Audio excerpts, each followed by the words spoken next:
Thanks for staying with us on the conversation. The first half, we dealt with situations in Senegal where there have been saucepan protests against the president, Macky Sall, of which most of the protesters were calling for the president to step down from office.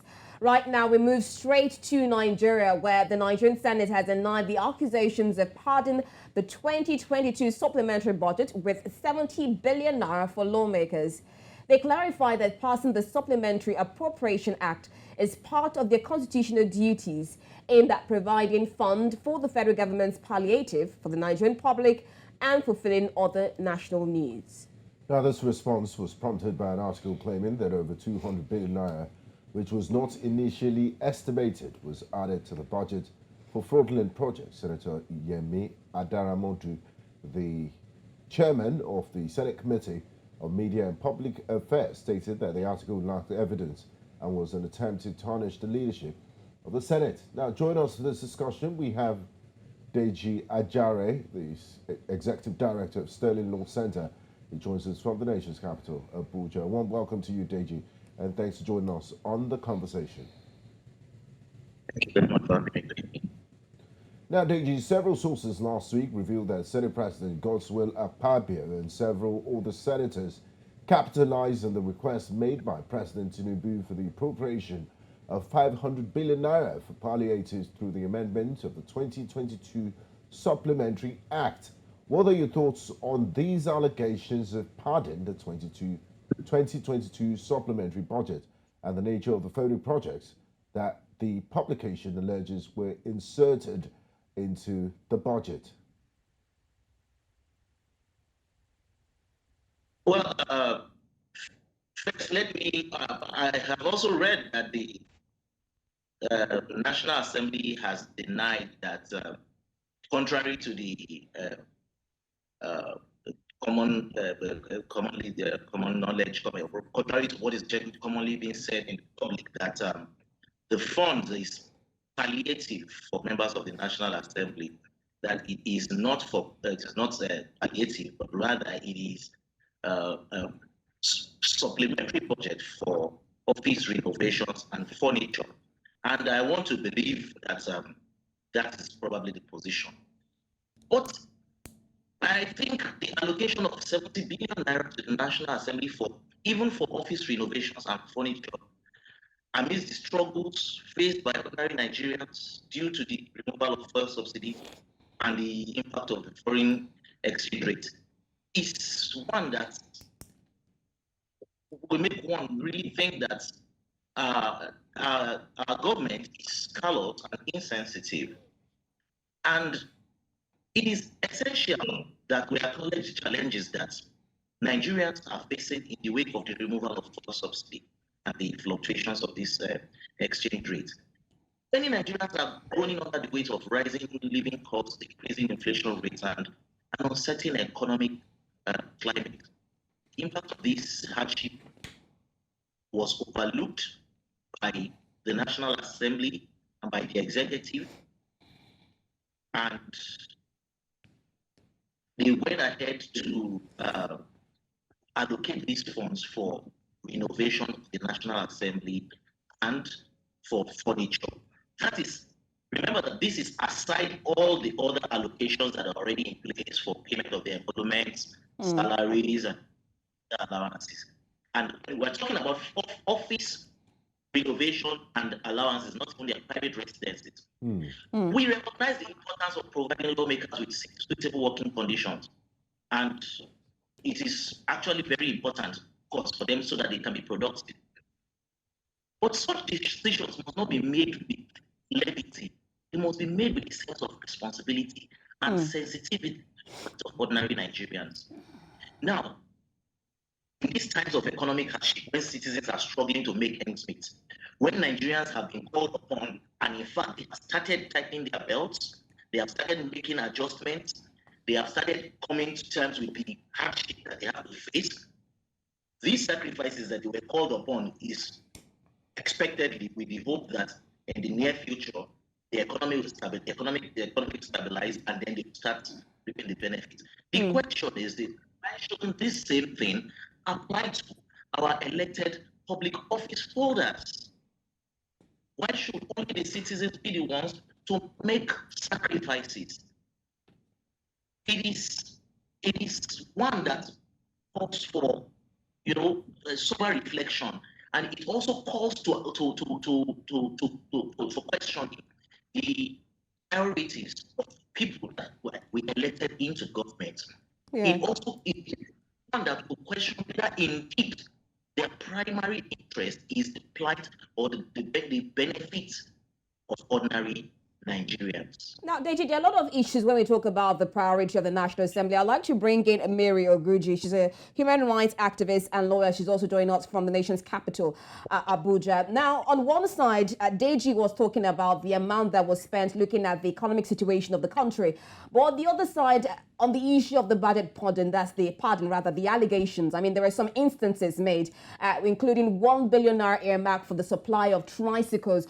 We also have 2 billion naira that was allocated to the construction of public buildings in various communities and villages. So are you on one side saying that this allegation should be put aside, or do you believe that investigations or audits should be initiated to verify these claims that have been made?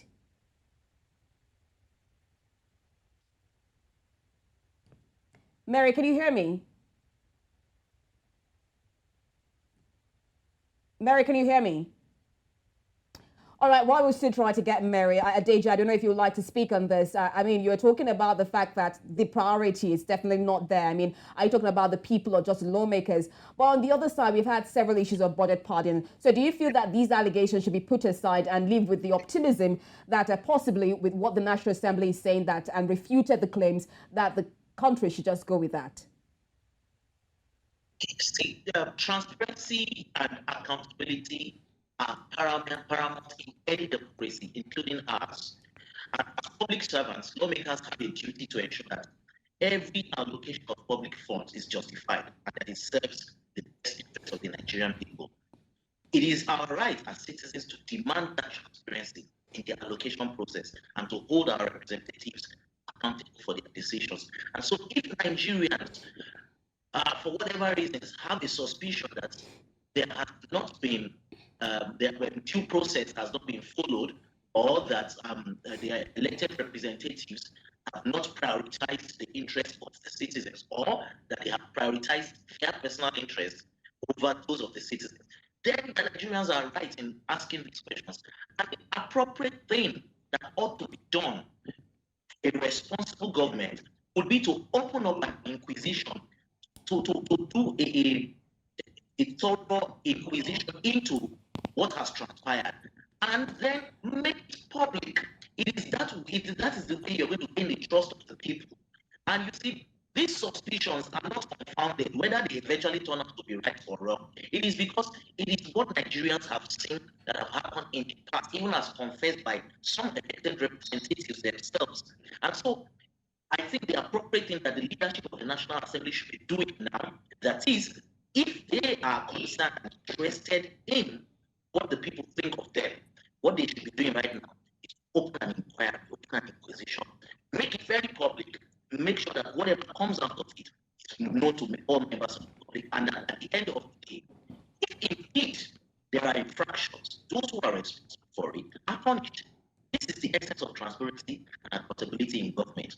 Thank you, Deji. I'd like to bring in Mary Oguji, human rights lawyer. She's in Abuja, back into this conversation. I hope we've reestablished contact with Mary. We don't have Mary, but stay with you, Deji.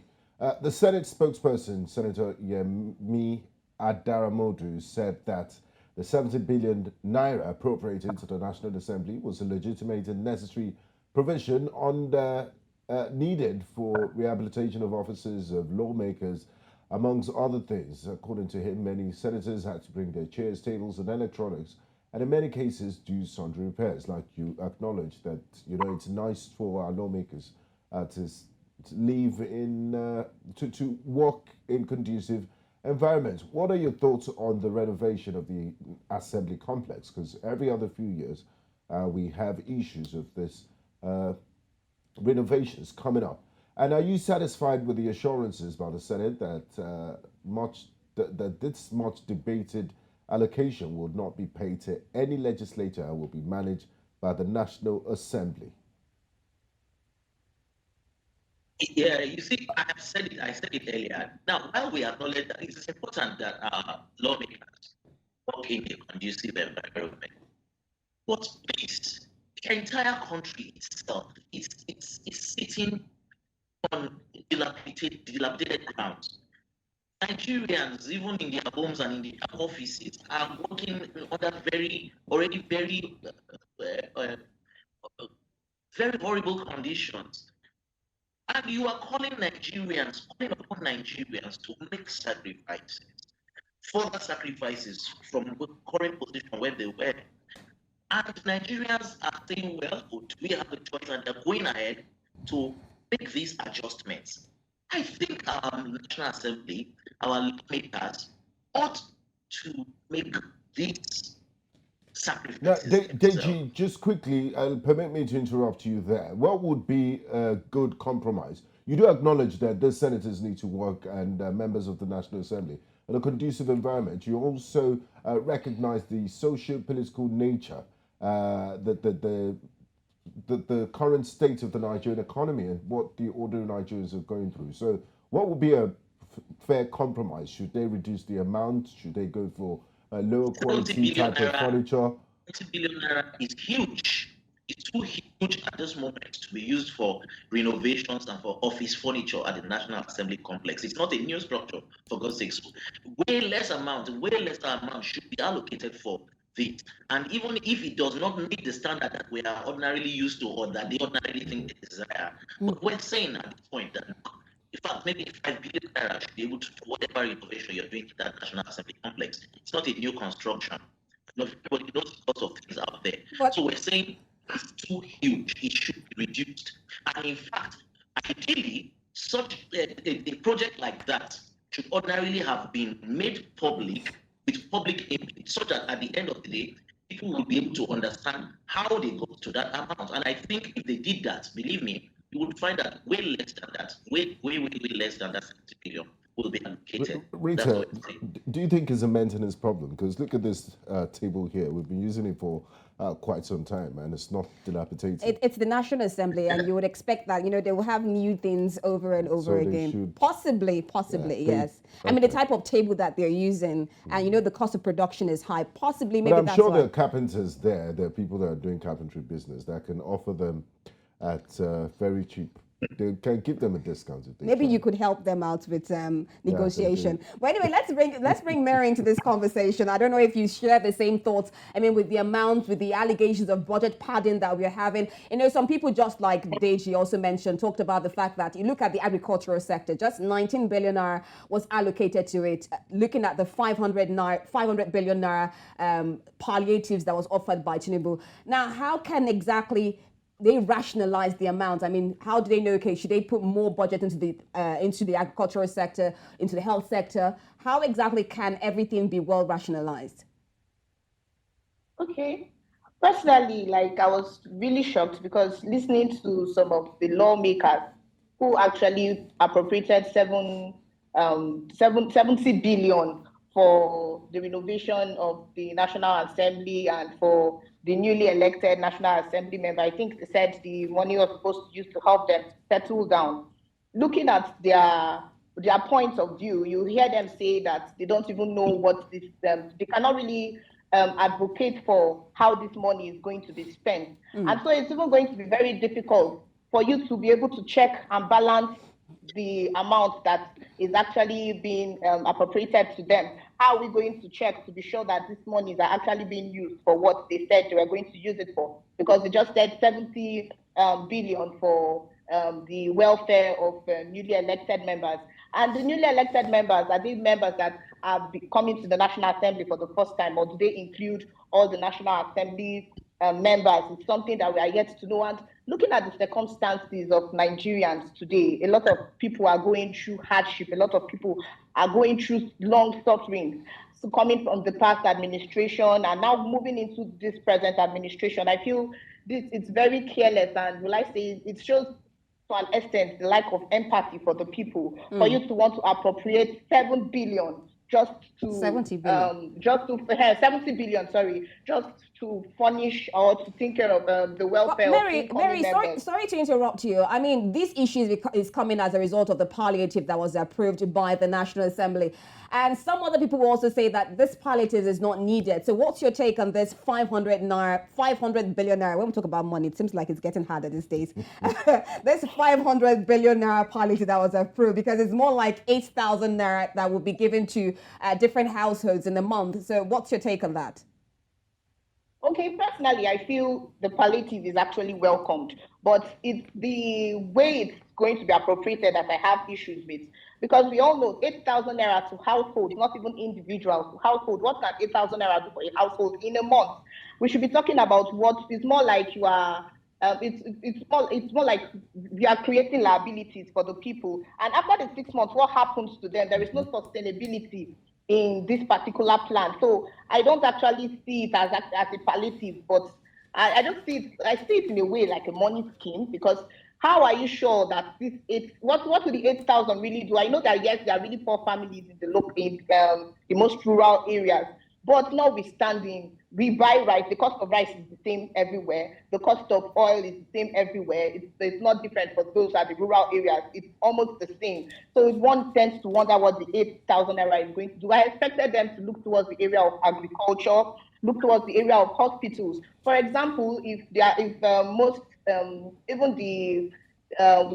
persons at the rural areas and most persons under the social class or below the social class that this money is meant to tend to, if they are able to find themselves to hospitals, at least they should be able to have free medical care. They should be able to have free medical care. They should be able to be attended to, no matter how expensive their procedure is. The government should be able to pay for that. I think that should be more. That would make more sense. Then agriculture, we should make sure that because if we even talk about agriculture and giving them just fertilizers and the rest, the security in this the country right now is alarming. Like in my state, Benue State, for example, a lot of farmers have ceased going to their farms because of the lack of safety there. Because they go there, they get killed. You actually plant crops and it gets eaten or it gets stolen. You can't even go back. The women are being raped.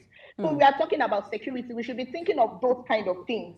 Let them be security so that these persons can go back to their farms. And if they are able to do justice to their farms, there will be food everywhere. And once there's food everywhere, the price of and cost of living naturally will drop. I've talked of hospitals. I'm talking even transportation, for example. I expected the government to still, they would maybe buy buses to help traders, especially at the rural area, carry their goods from the rural area and bring them to the urban areas, or help them to market this product at a lesser price. It could even be that the transport could even be free for them, being that they have very little or nothing and they are bringing in food, farm produce that is beneficial to not just them at the rural area, but even us at the urban area, because everybody must eat. Yeah. Those are the kind of things I actually expected this money to be expended. But bringing out this money and saying you want to give it to individuals, 8,000, I don't see it as a scheme of I see it as a mini scheme or as a disguised plot to kind of enrich some few persons, because this will actually not cover. Thank you very much, Mary. Now back to you, Deji, the Senate spokesperson, Senator Yemi Adaramodu. He came out fighting back that, this publication is nonsense. It's just a scheme to tarnish the image of the National Assembly. Now that these allegations are out, and he said that this is the reason why we need the 70 billion naira, and we also understand that we operate in a low trust environment. There's a trust deficit between the government and the people. What measures can the Senate take to, assuage the fears of Nigerians? Should they be a media tour to show Nigerians that, look, this furniture is really, really bad, like these tables are tearing? And are there any plans to revise or amend the budgetary procedures regulations in light of these allegations, the need to address any loopholes or vulnerabilities that may have allowed for pardon or fraudulent projects? Or should we just take the senator's submission on face value that there's nothing to this, we need this money for renovation, and that is it? End of case. Okay, I think what you're trying to ask me is what I think the National Assembly should do. Yes. To show a commitment to the citizens that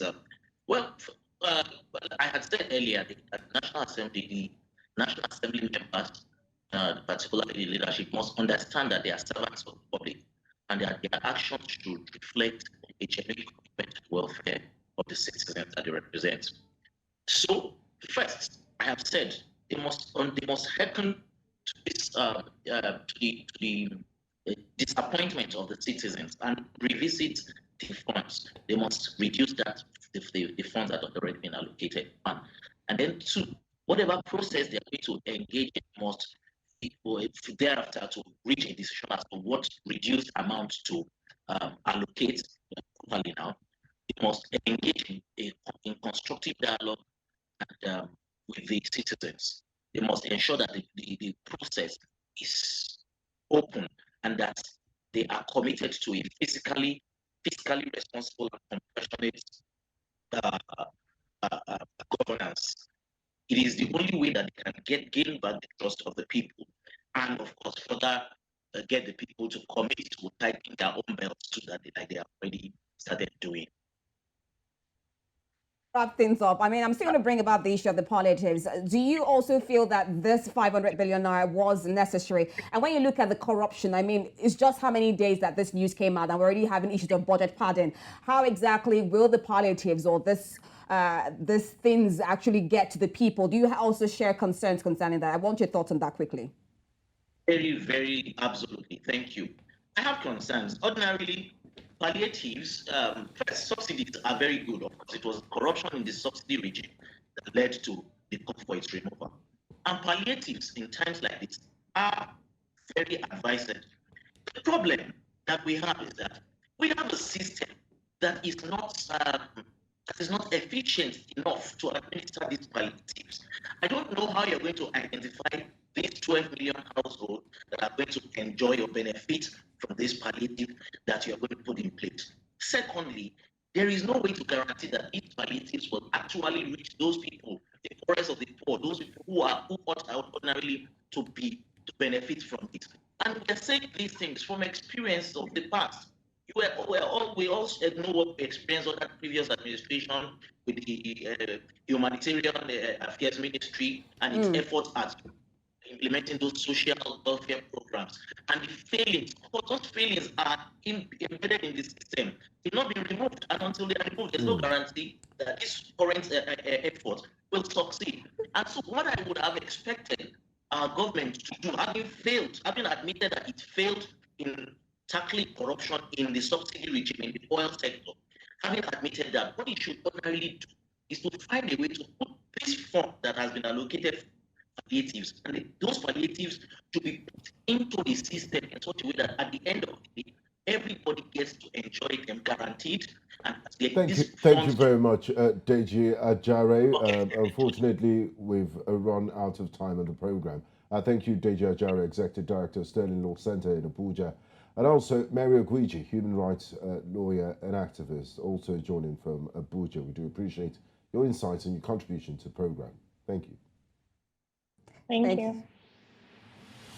And there's where we'll draw the curtains for today's edition of The Conversation. It's been a wonderful conversation so far in the first half with our situations in Senegal with the saucepan protest, quite a noisy one in Senegal, calling for the President Macky Sall to step down. Now, we just finished conversations in Nigeria where there have been accusations of budget padding concerning the approval of the 500 billion naira palliatives, and the Senate has refuted it. But Gbenga has said probably there should be a media tour. Maybe Gbenga will be part of those to examine the chairs and things that the Senate. The conditions of those furniture that need urgent change. Thank you very much for being a part of the program. I'm Gbenga Aborowa. See you next time. And I'm Rita Omodia. Bye-bye.